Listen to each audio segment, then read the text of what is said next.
अस्सलाम वालेकुम स्टूडेंट्स, बिस्मिल्लाहिर्रहमानिर्रहीम। आज हम प्रोजेक्टाइल मोशन पढ़ेंगे। तो प्रोजेक्टाइल मोशन पढ़ने से पहले चैप्टर 3 के अंदर हमने आज तक जितनी मोशंस पढ़ी है ना, उससे पहले आपने उनको रिवाइज करना है, यानी कि उनको उन सारी मोशंस को ना अपने माइंड के अंदर लेकर आए। यानी कि इससे पहले हमने जितनी मोशंस पढ़ी है ना, वो सारी वन डायमेंशनल मोशन थी। वन डायमेंशनल मोशन मतलब वो सारी एक स्ट्रेट लाइन में एक ही एक्सिस के गिर्द एक ही लाइन के गिर्द मोशन होती थी। ठीक है, जैसे कि आपने ट्रांसलेटरी मोशन पढ़ा, जितनी आपने मोशंस पढ़ी थी ना, वो सारी जो थी ना मोशन, वो थी वन डायमेंशनल मोशन, यानी कि एक ही डायरेक्शन मोशन, यानी कि स्ट्रेट लाइन मोशन, किसी भी एक एक्सिस के गिर्द मोशन हुआ करती थी वो सारी। लेकिन जो हमने आज मोशन पढ़नी है ना, प्रोजेक्टाइल मोशन, ये बाकी सारी मोशन से ना जरा डिफरेंट है। ठीक है, डेफिनेशंस पढ़ने से पहले ना आपने इसके कॉन्सेप्ट को जरा समझना है। सबसे पहले मैं आपको उसका कॉन्सेप्ट समझाऊंगी। जब आपको इसका कॉन्सेप्ट अच्छे से समझ आ जाएगा ना, फिर हम इसकी डेफिनेशन और इसकी एग्जांपल्स देखेंगे। ठीक है, देखिए आपने, और यहाँ मैंने आपके सामने डायग्राम बनाई है। लेट्स सपोज ये आपके पास ना एक बॉल है। ठीक है, इस बॉल को ना आपने हॉरिजॉन्टली, मतलब इस डायरेक्शन में ना हॉरिजॉन्टली पुश किया, यानी कि इस पे फोर्स अप्लाई की है। जैसे ही आपने इस बॉल को हॉरिजॉन्टली पुश किया, यानी कि इस पे फोर्स अप्लाई की, तो ये हॉरिजॉन्टली बॉल क्या करेगी, मूव करने लग जाएगी। अब आपने इसकी जो है ना मोशन देखनी है कि इसकी मोशन कैसी है।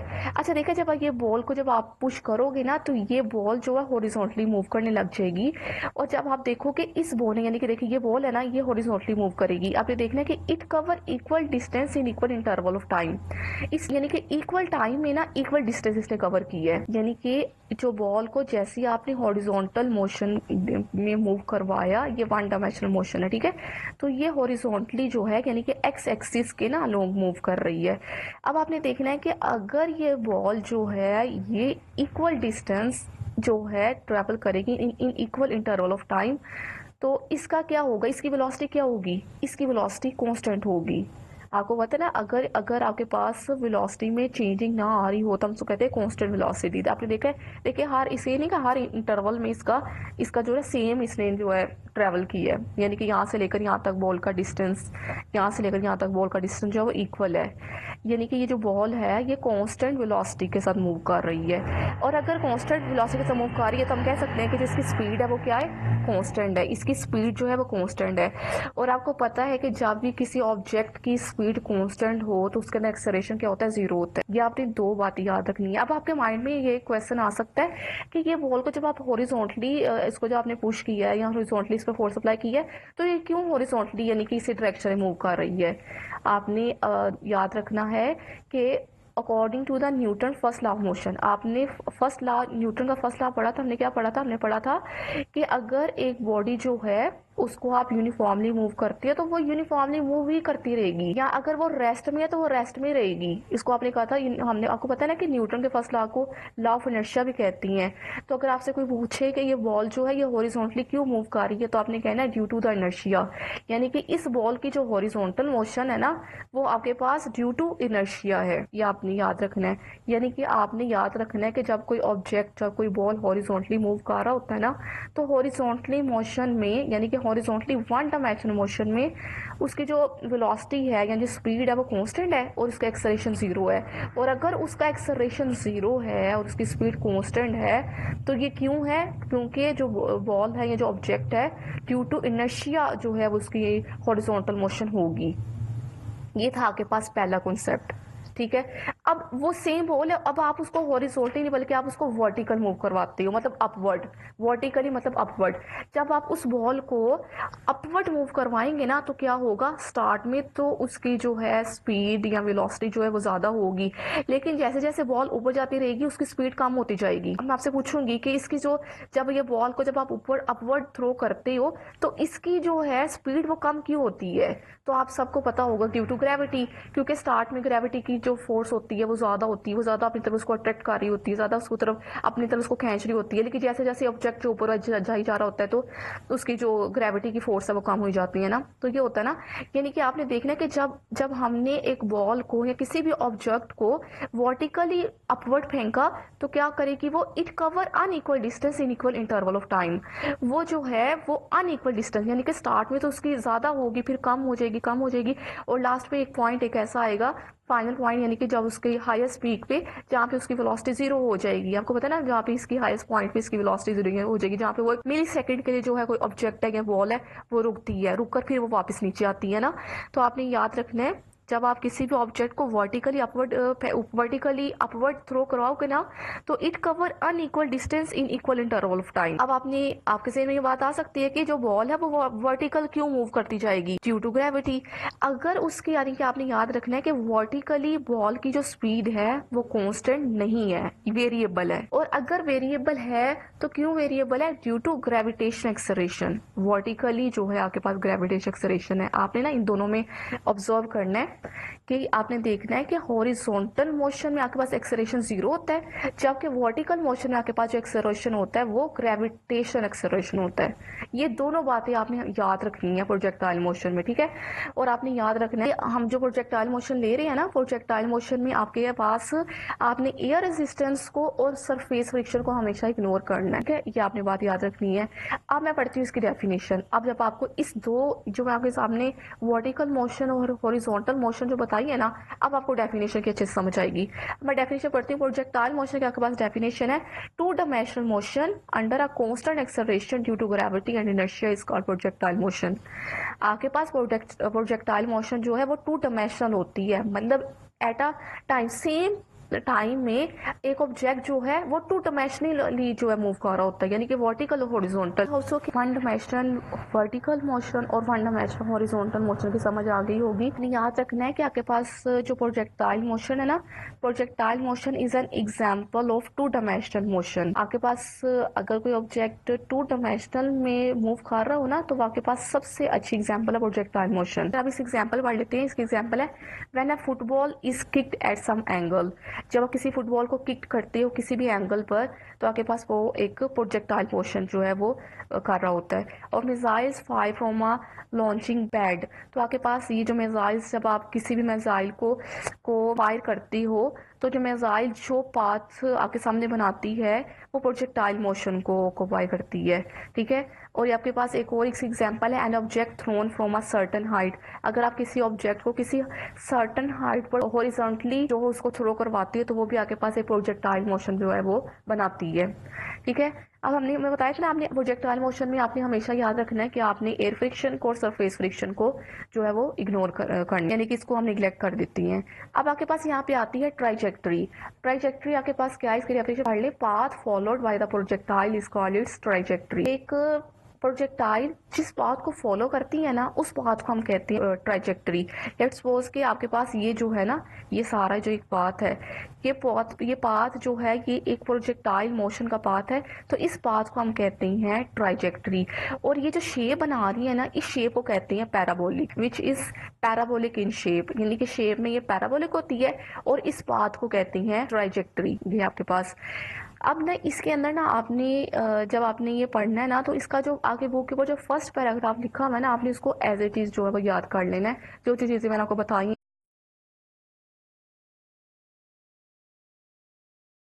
उस पैराग्राफ के अंदर वही सारी चीज़ें लिखी हुई हैं। अब आपके पास यहाँ पे लिखे देखे ना, ये हमारे पास है, ये आगे में हमने एक डायग्राम बनी हुई है, देखिए ये आपके पास है हॉरिजॉन्टल, एक्स एक्सिस को आपने हॉरिजॉन्टल मोशन कहना है, और जो वर्टिकल है ना ये वाली वाई एक्सिस वो आपके पास वर्टिकल है। आप देखिए जरा, लेट्स सपोज आपके पास एक बॉल है, ठीक है। एक आप बॉल को एक ऊंचाई पर h डिस्टेंस पर लेके जाती हैं, वहां से आपने ना इसको हॉरिजॉन्टली फेंकना है, यानी कि उसको बिल्कुल एक स्ट्रेट फॉरवर्ड डाउनवर्ड डायरेक्शन में नहीं फेंकना, बल्कि आपने इसको इस तरह फेंकना है, हॉरिजॉन्टली फेंकना है इस तरह करके। जब आप बॉल को इस तरह हॉरिजॉन्टली फेंकोगे ना तो वो इस पाथ में पैराबोलिक यानी कि कर्व की शेप में ना, पैराबोलिक की शेप में, कर्व की शेप में ना नीचे आएगी। तो इसको कहते हैं, यानी कि जो ये कर्व की शेप में नीचे आ रही है ना, अब हमने ये इसको कहते हैं प्रोजेक्टाइल मोशन, ठीक है। ये आपके पास ये है, और ये जो आपके सामने यहाँ ये जो ये बनी हुई है ना डायग्राम, ये लेट्स सपोज आपके पास एक बॉल है। इस बॉल को ना आपने ना तो हॉरिजॉन्टली फेंका ना वर्टिकल फेंका, बल्कि आपने किसी भी एंगल पर फेंका है, और वो जो एंगल होगा ना वो 0 से ग्रेटर और 90 से जो है वो लेस होगा, यानी कि इस पर आपने फेंका। तो देखिए ना, ये जो एक है कर्व की शेप है, इसको आप बोलते हो पैराबोलिक शेप है, और ये आपके पास जो है प्रोजेक्टाइल मोशन की एग्जाम्पल है। ये आपके पास है, ठीक है।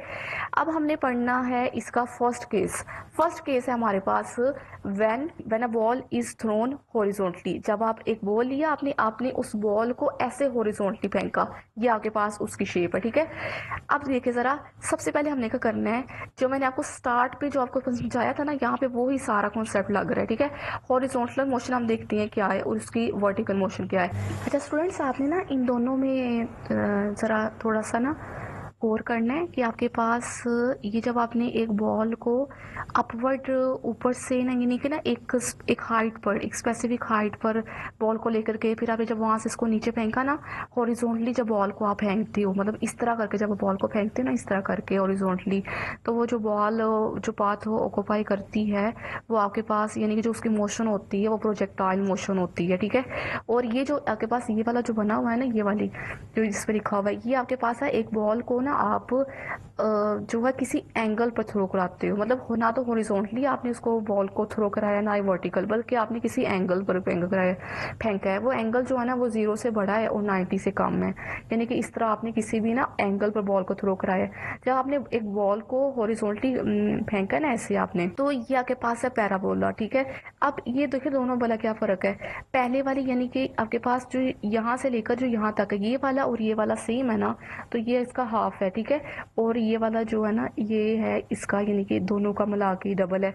तो हमने ना आज हमने केस नंबर 1 को स्टडी करना है कि जब आप एक बॉल को हॉरिजॉन्टली थ्रो कराते हो ना, तो उसकी मोशन आपके पास प्रोजेक्टाइल मोशन होती है, हमें देखना है वो कैसी होती है। देखिए ये आपके पास मैंने लिखा हुआ है case number 1, when a ball is throw horizontally. जब आपने एक बॉल को ना यहाँ पे देखो एक स्पेसिफिक हाइट पे ना आपने एक बॉल को हॉरिजॉन्टली थ्रो कराया, मतलब ये बॉल यहाँ पड़ी, आपने इसको ऐसे थ्रो कराया, ठीक है। जब आपने उस बॉल को ऐसे थ्रो कराया ना, तो सबसे पहले हमने देखना है कि उसकी हॉरिजॉन्टल मोशन, यानी कि इस बॉल की हॉरिजॉन्टल मोशन क्या होगी।